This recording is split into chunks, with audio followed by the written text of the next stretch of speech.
Bayangin, lebih dari 600 tahun lalu, ada seorang pria dari Nusantara yang melakukan perjalanan menuju ke Mekah, bukan dengan pesawat, bukan dengan kapal modern.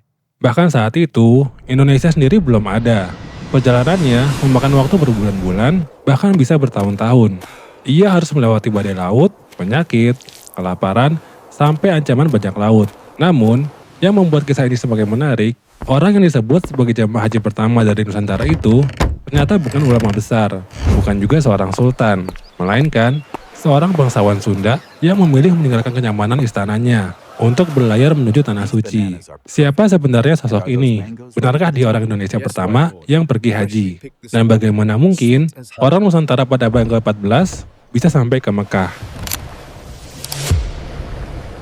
Bismillah, di video kali ini kita akan membahas kisah yang jarang diketahui banyak orang tentang sosok yang diyakini sebagai orang Indonesia pertama yang menunaikan ibadah haji. Sebuah kisah tentang perjalanan, keberanian, kerinduan kepada Allah Subhanahu wa Ta'ala, dan sejarah panjang Islam di Nusantara.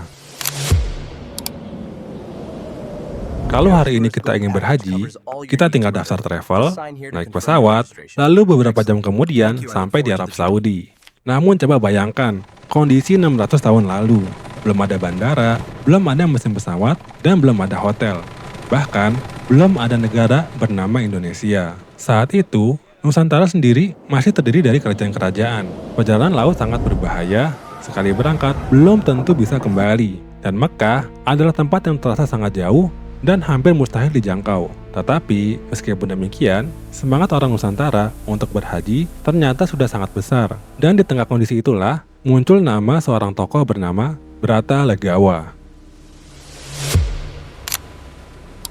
Menurut berbagai catatan sejarah Sunda, Brata Legawa adalah putra dari Prabu Bunisora. Ia berasal dari kerajaan Galuh di wilayah Tanah Sunda. Dan menariknya, Brata Legawa berasal dari keluarga bangsawan. Ia memiliki kesempatan hidup nyaman di lingkungan kerajaan. Namun, ia justru lebih tertarik pada dunia pelayaran dan perdagangan. Ia dikenal sebagai saudagar yang sering berlayar ke berbagai wilayah seperti Asia Tenggara, India, Persia, hingga Jazirah Arab. Pada masa itu, para pedagang memang menjadi kelompok yang paling mungkin melakukan perjalanan lintas negara, karena merekalah yang terbiasa mengarungi lautan. Dan dari sinilah kisah perjalanan hajinya dimulai. Coba bayangkan, perjalanan dari Nusantara menuju Mekah pada abad ke-14. Bukan perjalanan biasa, tidak ada GPS, tidak ada mesin kapal, yang ada hanyalah kapal kayu, angin laut, dan keberanian. Brata Legawa kemungkinan harus singgah dari satu pelabuhan ke pelabuhan lainnya, melewati Selat Malaka, India, Persia, lalu menuju Jazirah Arab. Perjalanan seperti ini bisa memakan waktu berbulan-bulan, bahkan bertahun-tahun. Dan perjalanan laut saat itu sangat mematikan. Badai bisa datang kapan saja, penyakit mudah menyebar di kapal. Persediaan makanan terbatas, belum lagi ancaman dari bajak laut. Banyak orang berangkat, namun tidak semua berhasil sampai. Dan tidak semua yang sampai berhasil pulang kembali. Karena itu, naik haji di masa itu benar-benar membutuhkan pengorbanan yang besar. Bukan hanya biaya, tetapi juga nyawa.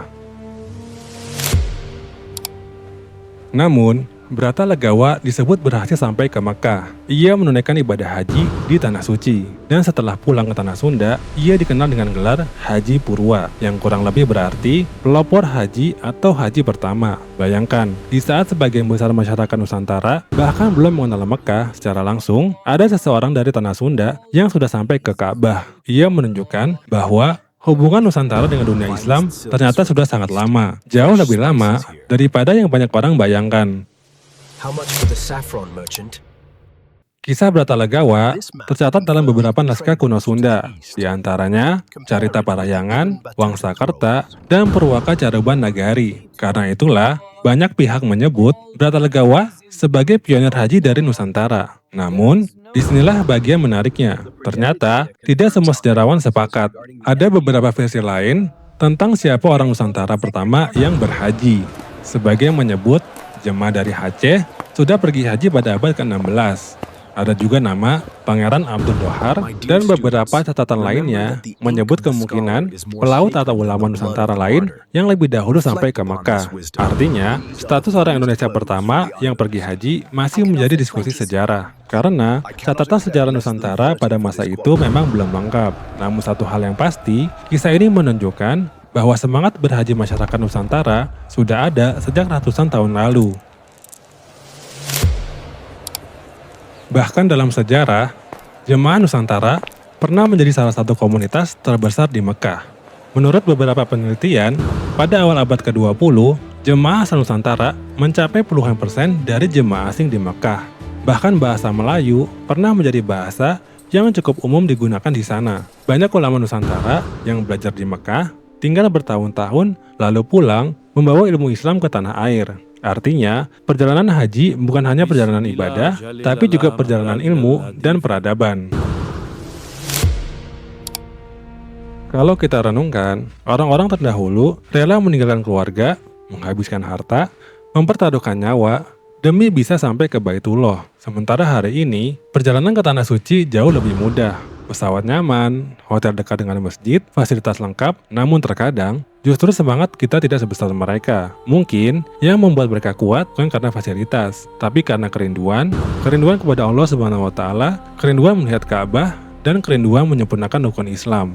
Dan sampai hari ini, jejak perjalanan mereka masih terasa bahwa sejak ratusan tahun lalu, masyarakat Nusantara sudah memiliki hubungan yang begitu kuat dengan Tanah Suci. Sebuah hubungan yang dibangun dengan perjuangan, pengorbanan, dan keimanan.